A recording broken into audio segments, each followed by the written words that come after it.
Madam Mayor, members of the council, yes, that's me. I have a very short PowerPoint presentation to give you here, so if I could get that pulled up.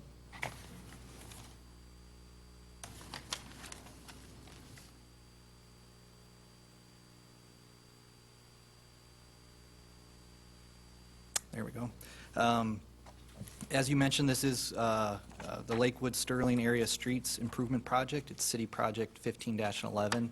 And before you tonight are resolutions for your consideration for accepting the feasibility report, authorizing preparation of plans and specifications, and for calling a public hearing that would be held on November 23rd.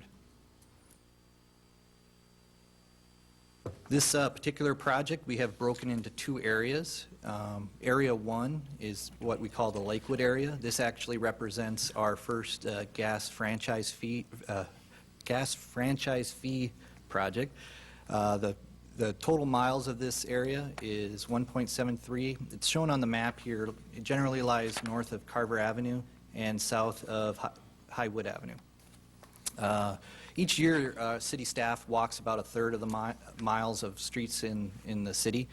We do what's called a pavement condition rating. It's essentially crack counting and classifications.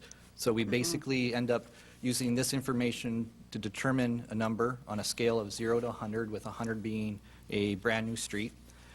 In this area 1, the average PCI rating is 15, so it's very down there. Area 2 represents the Sterling Street portion of the project. It lies north of Linwood Avenue and south of London Lane. It's about a section of Sterling Street about 0.8 miles long. The PCI rating in this area is 38. So what does that kind of look like? These two pictures are from the Lakewood area. Lakewood Drive is on the picture on the left. This is showing the deraveling of the pavement. It's basically kind of falling apart there. The next picture on the right is from Mammy Avenue, which you can see that we have patches upon patches in that area. So these two pictures are pretty indicative of that neighborhood. Area 2 for Sterling Street, the first picture is near Mayland Road. We're having general pavement failure here. We have what's called alligator cracking. That's that kind of little block cracking that you see there, as well as potholes. The next picture on the right is from Springside Drive, and we have some longitudinal cracking and different types of pavement failures. So, looking at the proposed improvements, this is going to be something a little bit different that we're proposing from the past several years. One of the main differences in these two areas is the underlying utilities, your storm sewer, your sanitary, your water, are all in good condition and aren't needing to be replaced. So we're not looking to do a full full street reconstruction project. The main issue out there, I think everybody knows, is the condition of the pavement. So what we're proposing to do is we're proposing to reclaim the top 8 inches of the road cross-section.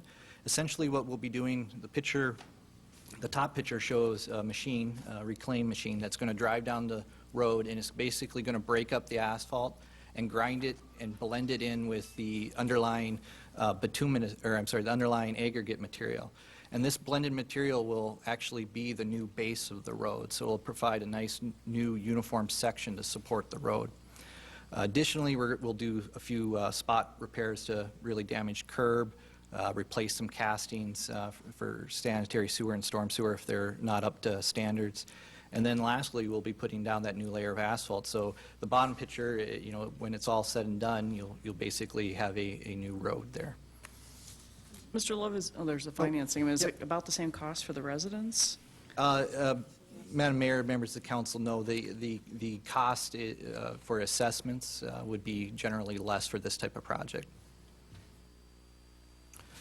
Looking at the financing, the first number that we have here is the total estimated project cost. It's just a little over $2 million. That's the total for Area 1 and 2. The proposed budget, as you may notice here, is about $200,000 less than the proposed estimate. We're assuming that we have a relatively conservative estimate on our project costs, and when we design this, we're going to be designing it in such a way that we're going to utilize bid alternative options. This will allow us to bid out the entire project, receive the bids, and then customize the scope of the project